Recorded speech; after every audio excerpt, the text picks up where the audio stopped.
July 12, 1936. Southampton, England.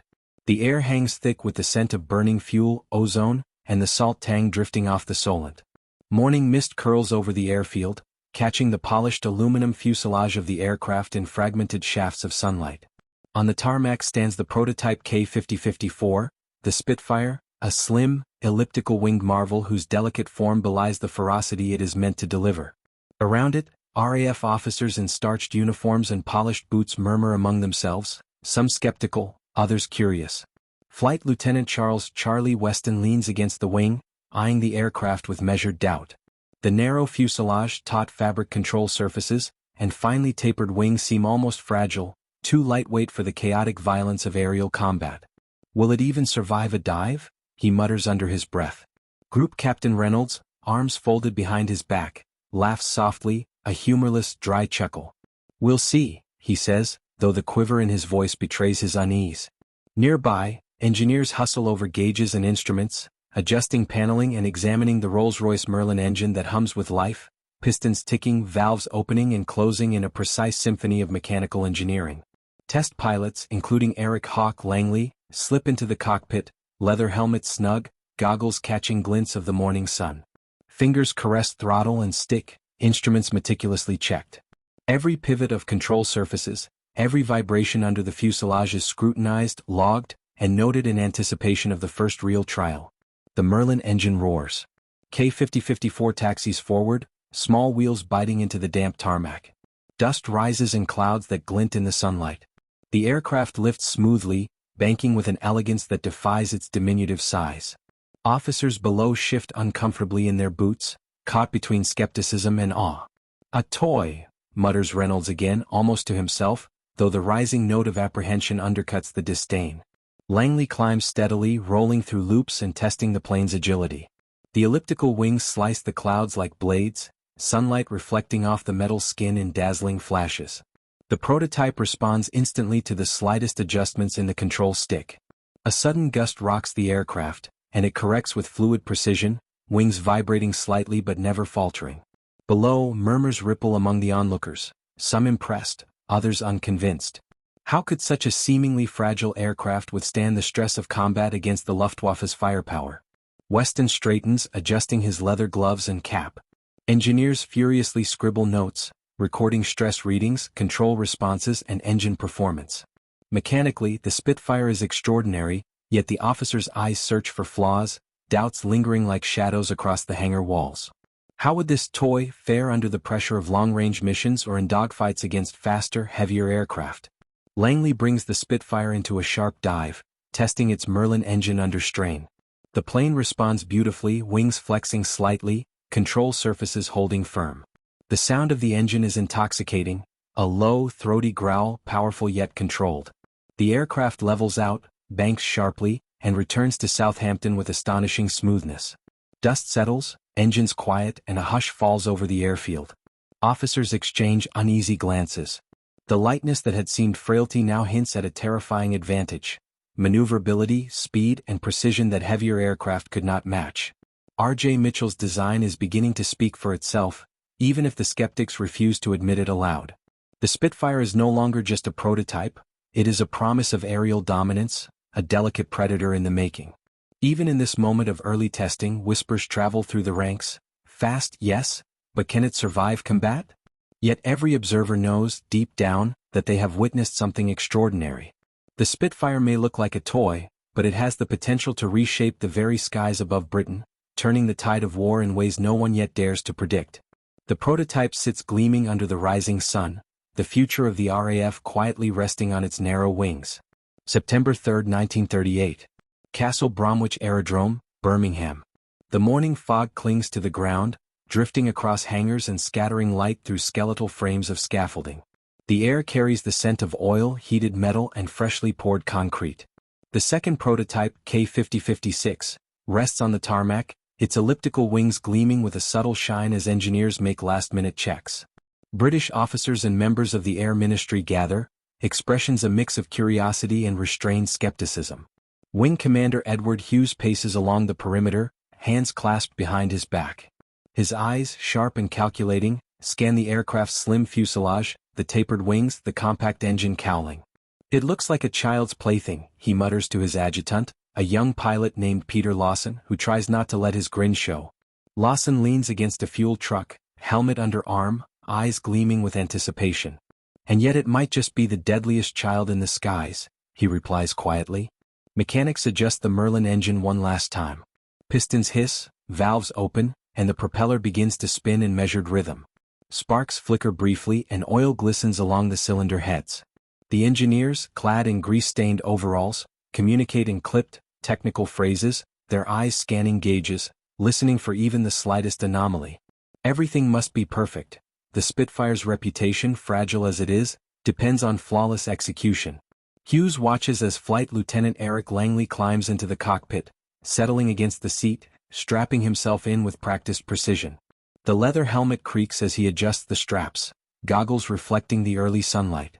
The canopy slides into place with a sharp click. Around the field, the officers murmur, some crossing their arms, others exchanging skeptical glances. "Too light, too fragile. The Merlin engine is strong, yes, but this frame won't last under combat stress," one asserts, his voice tinged with authority. The engines roar to life, a deep, resonant growl that vibrates through the soles of boots. The Spitfire begins its taxi, wheels churning through wet gravel, mud flinging in small arcs as the aircraft surges forward. Hughes raises an eyebrow. The slender aircraft accelerates with fluidity, lifting gracefully into the fog-dappled sky. Langley executes gentle turns, banking and rolling, wings cutting through mist like a knife through cloth. Observers feel the subtle lift of awe beneath their skepticism. A sudden gust hits the Spitfire mid-turn. Langley presses the rudder, banking sharply. The wings flex slightly, absorbing the pressure without faltering. The aircraft responds instantly to his commands, climbing, diving, and rolling with an elegance and precision that seems impossible for its size. The officers below exchange uneasy looks. What had seemed fragility is revealed as agility. What had seemed a toy shows a capacity for unmatched maneuverability. Hughes mutters, almost under his breath, "I hope the RAF knows what it's doing." Lawson, gripping the edge of the fuel truck, notes the subtle whine of the Merlin engine as the plane levels out, speed increasing effortlessly. The Spitfire's design, the delicate balance between power and lightness, is beginning to speak a language of performance that words can scarcely capture. From the ground, the test team records every movement. Instruments twitch, recording airspeed, engine temperature, wing flex. Engineers confer in hushed tones, a mixture of relief and amazement on their grease-streaked faces. They have designed a plane that challenges convention, a machine that rejects the heavy, lumbering norms of earlier fighters. Yet outside the hangars, skepticism lingers. The officers, bound by tradition and fear of failure, cannot yet allow themselves the full embrace of what they see. Langley banks sharply, diving past the control tower. The plane responds instantly, wings vibrating slightly but never faltering, the Merlin engine screaming in controlled fury. The officers squint, their faces tight with conflicted emotion. This is no toy.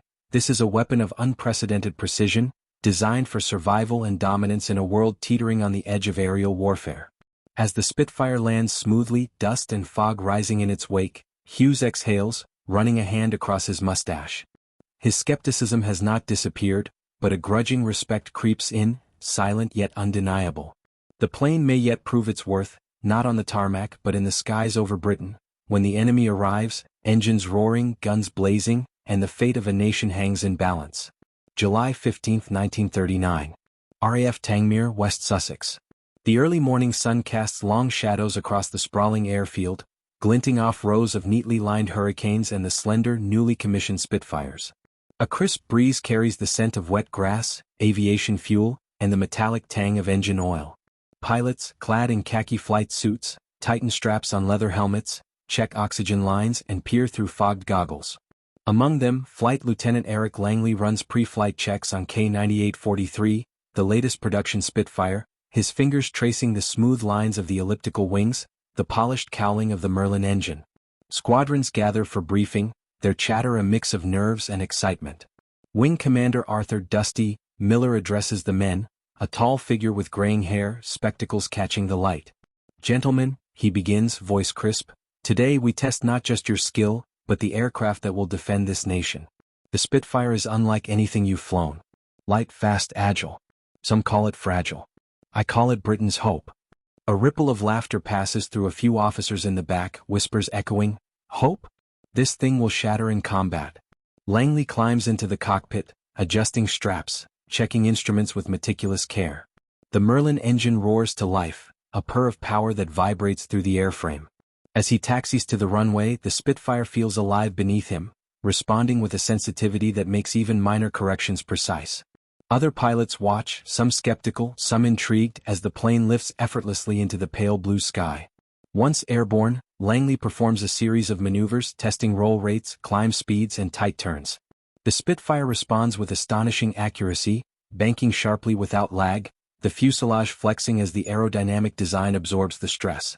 Officers on the ground shield their eyes against the sun, squinting at the aircraft as it twists and climbs, a living, breathing testament to British engineering ingenuity. Wing Commander Miller exchanges glances with Squadron Leader Richard Hargreaves, who mutters, "Too light, how can it take hits? A cannon round and it's dust." Miller shakes his head, "It's not about weight. It's about control, maneuverability. Watch closely." The Spitfire dives, then pulls into a rapid climb, wings cutting the sky cleanly, engine screaming in triumphant fury. The skeptics falter, some nodding in hesitant approval, others biting their lips to conceal astonishment. Below, mechanics record instrument readings, their clipboards shaking in the breeze. Airspeed, altitude, engine performance, wing load, all metrics that speak to the plane's capabilities. Meanwhile, Langley executes a simulated dogfight, rolling, banking, and diving as though anticipating an unseen opponent. The plane's agility allows him to weave and dodge with unprecedented ease, the Merlin engine providing both power and reliability. A sudden gust buffets the aircraft mid-turn. Langley adjusts the rudder, and the Spitfire responds instantly, climbing higher, wings flexing but remaining steady. Observers below exchange whispers. The light frame that was once mocked now demonstrates the very resilience that heavier aircraft lack. Its success is not just in speed, but in precise control and unmatched maneuverability. The airfield remains tense as the demonstration continues. Other pilots take off, forming mock formations, testing the limits of the aircraft under the watchful eyes of the Air Ministry. Each maneuver reinforces the lesson. This toy is not fragile. It is a masterclass in aerodynamic design, a fighter capable of turning the tide in the skies above Britain. By the end of the morning, the Spitfire returns to the tarmac, dust and exhaust curling in its wake. Langley climbs down, helmet removed, sweat and oil smudging his face.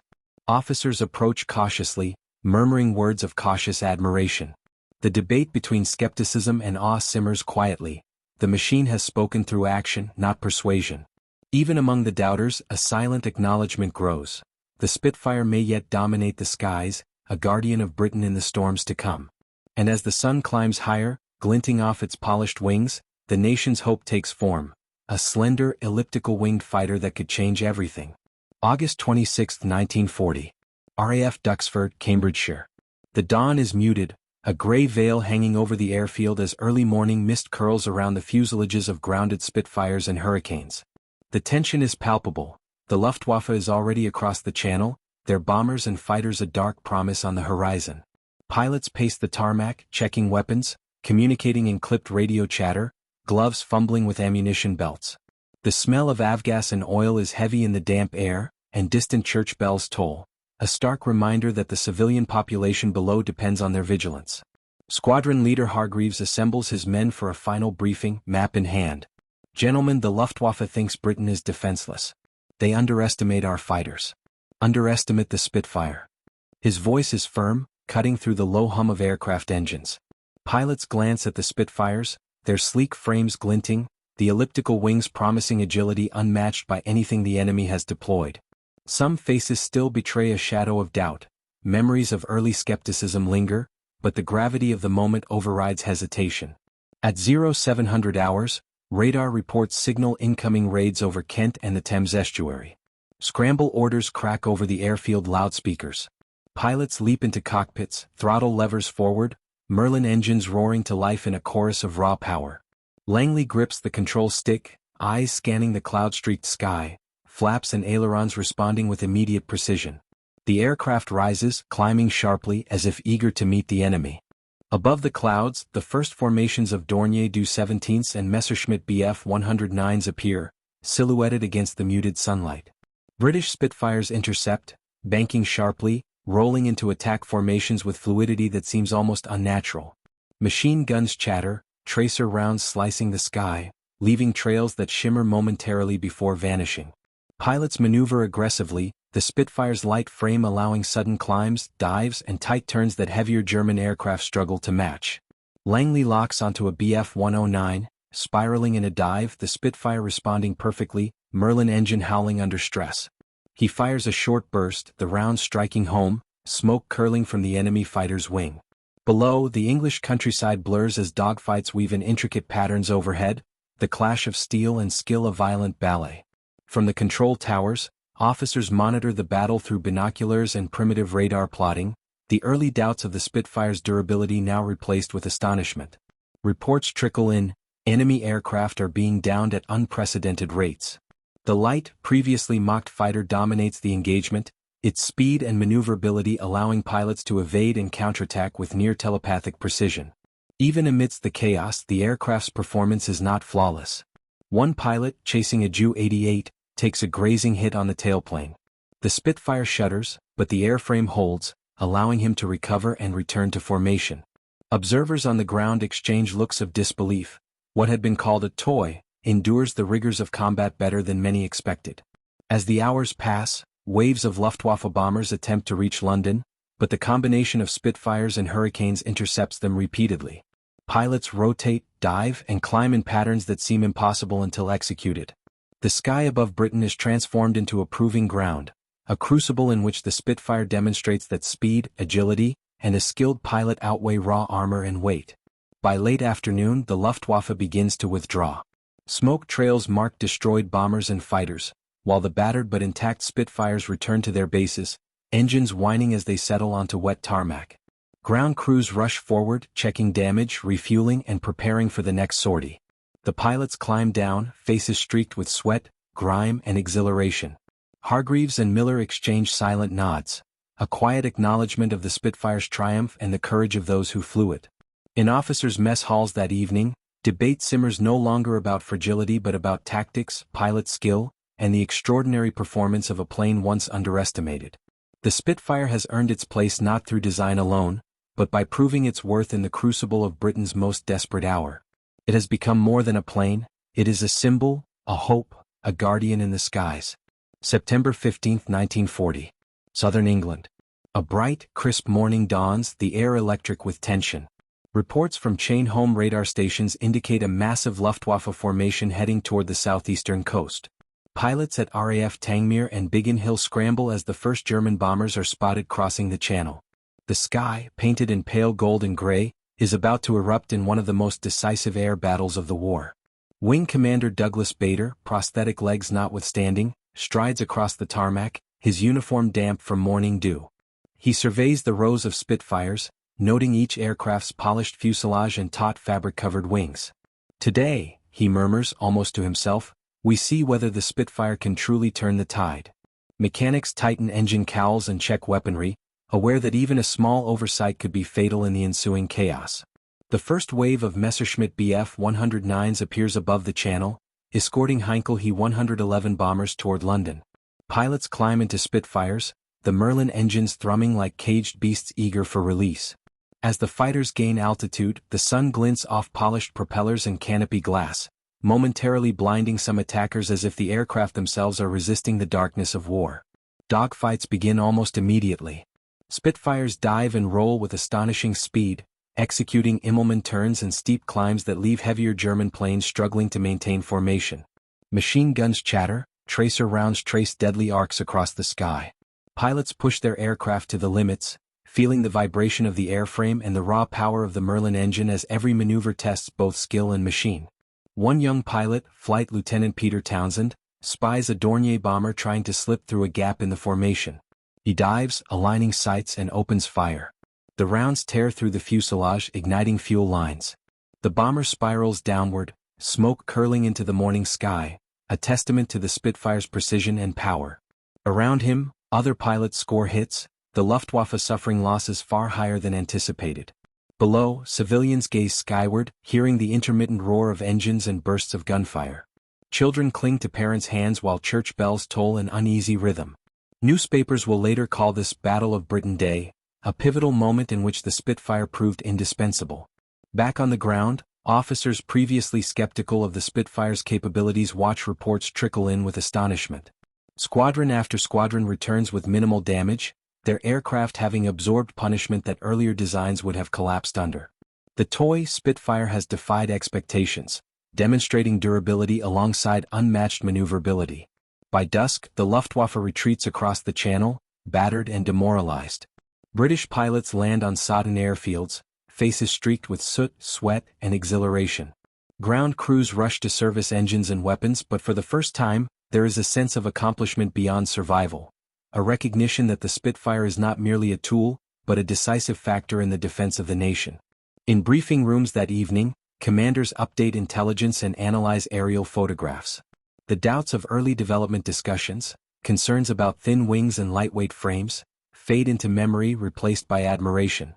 The Spitfire, once underestimated, has established itself as the plane that can match and even outfight the Luftwaffe in Britain's skies. Outside, London waits with bated breath, but for pilots and crews the lesson is clear. In the Spitfire, the balance of the air war has shifted. The plane's agility, speed, and responsive controls have turned skepticism into reverence, proving that innovation and daring can overcome conventional expectations. September 16, 1940. RAF Kenley. The morning mist clings to the grass, dampening the runway and softening the edges of the Spitfires lined up like silent sentinels. Pilots gather around their aircraft, helmets in hand, exchanging tense smiles and quiet words. Each face bears the strain of sleepless nights and relentless sorties, yet also a glimmer of anticipation. Today the Luftwaffe's intent seems bolder, and the skies promise no respite. Flight Lieutenant Geoffrey Page runs his hands along the polished fuselage of his Spitfire, feeling the subtle vibrations of the Merlin engine as if coaxing courage from metal. He recalls early tests when senior officers doubted the aircraft could endure the rigors of aerial combat. Now the same lightweight fighter feels like an extension of his own body, responsive, agile, and alive. Above the Channel, squadrons converge. The Luftwaffe approaches in tight formations, Messerschmitts slicing the horizon with cold precision. Spitfires rise to meet them, engines roaring, wings cutting through low-hanging clouds. The aerial ballet begins again, a deadly choreography where every maneuver is measured in milliseconds. Pilots twist and roll, employing split-S dives and barrel rolls to gain positional advantage. In the midst of combat, Flight Sergeant Ray Holmes spots a Heinkel bomber attempting to press toward London's industrial belt. He rolls his Spitfire into a sharp climb, then dives, his bullet striking the bomber's wing. Flames lick the aircraft as it descends into the English Channel. Around him, other Spitfires engage fighters with uncanny precision, exploiting the lightweight frame and superior visibility of the cockpit. Back on the ground, radar operators track the dogfights with a mix of awe and disbelief. The Spitfires maneuver in ways that heavier aircraft cannot match, pulling up with minimal stalling, banking sharply without compromising stability. Commanders who once dismissed the fighter as a fragile toy, now relay words of astonishment and approval. Reports of German losses surge, altering strategies in real time. Flight Lieutenant Peter Townsend, in the thick of action, experiences moments of terrifying clarity. The sky becomes a vast chessboard, each movement calculated, each decision critical. He sees enemy pilots panicking under the relentless assaults, their formations breaking apart under precise Spitfire attacks. The Merlin engine hums in perfect harmony with his own heartbeat, a mechanical symphony of endurance and responsiveness.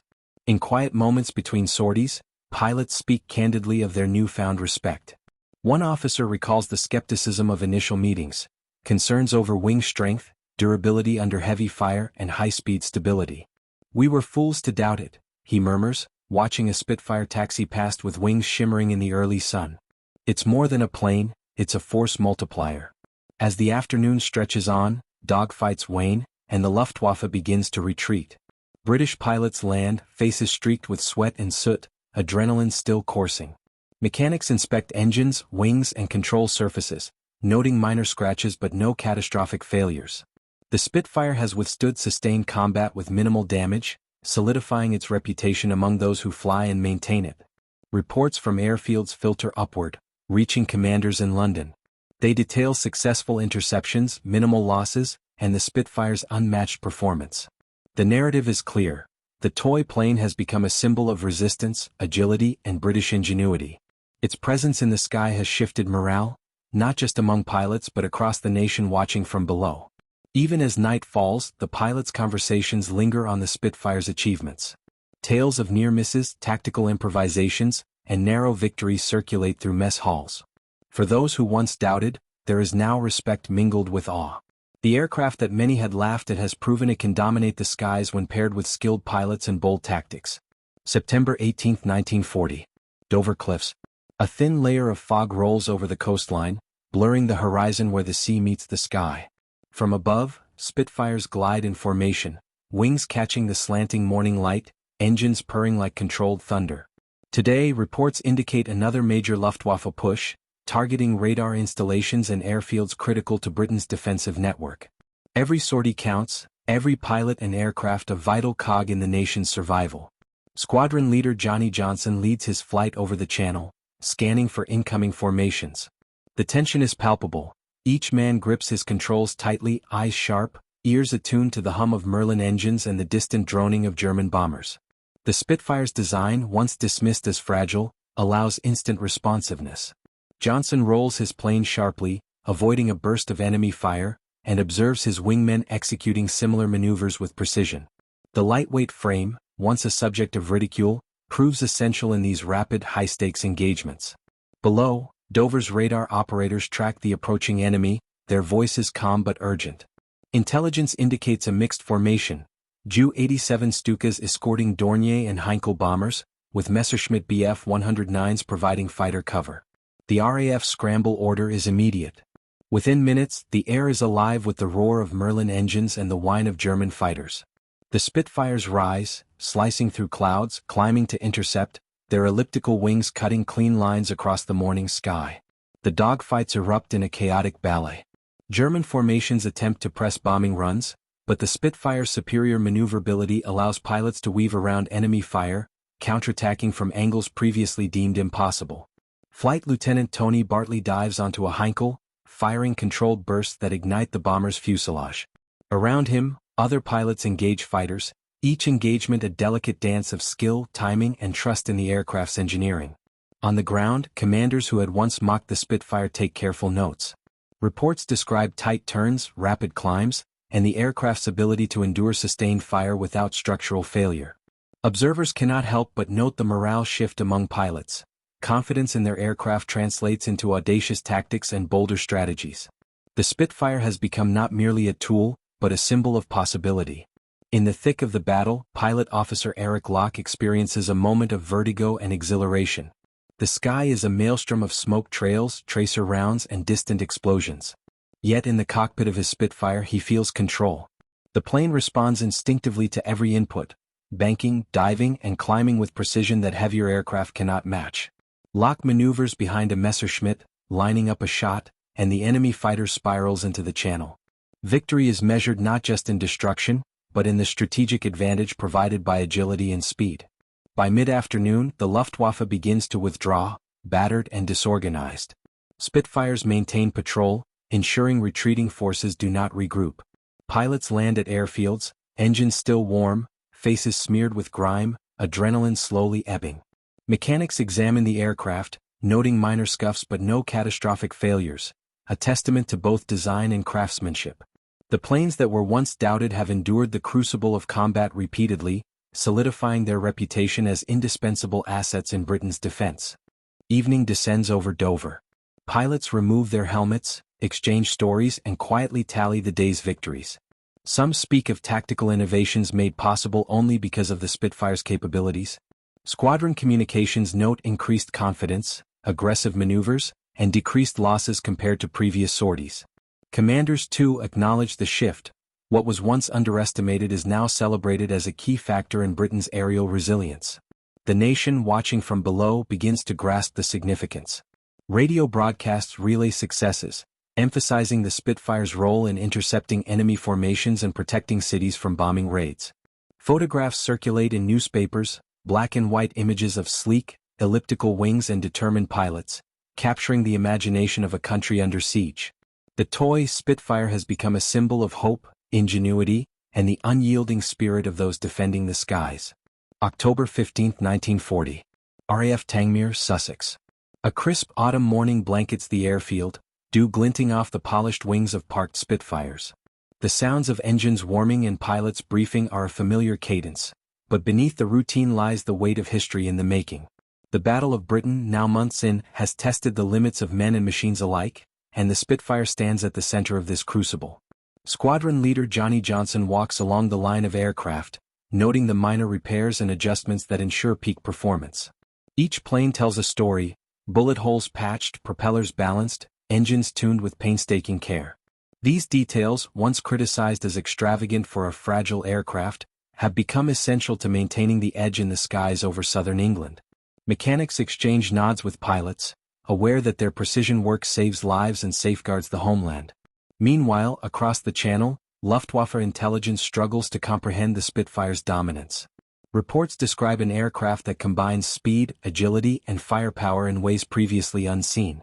German pilots recount encounters in which nimble Spitfires outmaneuvered heavier Messerschmitts, forcing retreats and inflicting losses that shake both morale and strategy. The machine once dismissed as a toy has proven itself repeatedly, altering the aerial balance and forcing new tactics on the enemy. Inside briefing rooms, British commanders review sorties, analyzing engagement data. They speak in measured tones, but the undercurrent of admiration is unmistakable. The Spitfire's impact extends beyond physical victories. It has bolstered morale, inspired pilots, and symbolized Britain's resilience. Officers who once doubted its worth now advocate for expanded production, recognizing that a fleet of these aircraft is not a luxury but a strategic imperative. Young pilots, many barely out of training, reflect on their first flights in Spitfires.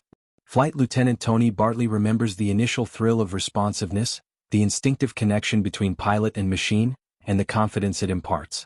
They share stories in mess halls and airfields, narrow escapes from enemy fighters, audacious maneuvers over bombers, and moments when the Spitfire's capabilities turned potential defeat into triumph.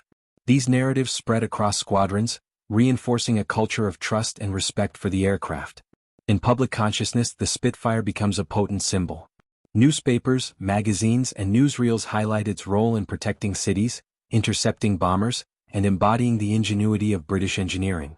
Artists and photographers capture the sleek curves of its wings, the polished fuselage, and pilots preparing for takeoff, creating a visual language of heroism and technological mastery. The aircraft transcends its utilitarian function, embodying the hope and determination of a nation under siege. As winter approaches, the Spitfire continues to evolve. Engineers refine engines, armor, and armaments, responding to lessons learned in combat. Every modification reflects a balance between agility and resilience, ensuring the aircraft remains ahead of enemy innovation. Pilots adapt tactics in parallel, learning to exploit strengths while compensating for limitations. The result is a dynamic partnership between man and machine, each shaping the other in pursuit of aerial supremacy. By the close of 1940, the narrative of the Spitfire is firmly established. What began as skepticism has transformed into reverence. Commanders, mechanics, pilots, and civilians alike recognize that this toy is not merely an aircraft but a linchpin in Britain's defense. Its victories in the skies are measured not just in enemy losses but in the preservation of cities, the morale of a nation, and the proof that ingenuity and courage can overcome doubt. Years later, historians reflect on the Spitfire's journey. From initial mockery to iconic status, its story illustrates the intersection of design, bravery, and circumstance. The aircraft that some British officers once laughed at proved that innovation, when paired with skilled hands and determined minds, can redefine the course of history. Its legacy endures, not only as a technical marvel but as a symbol of resilience, adaptability, and the triumph of vision over skepticism.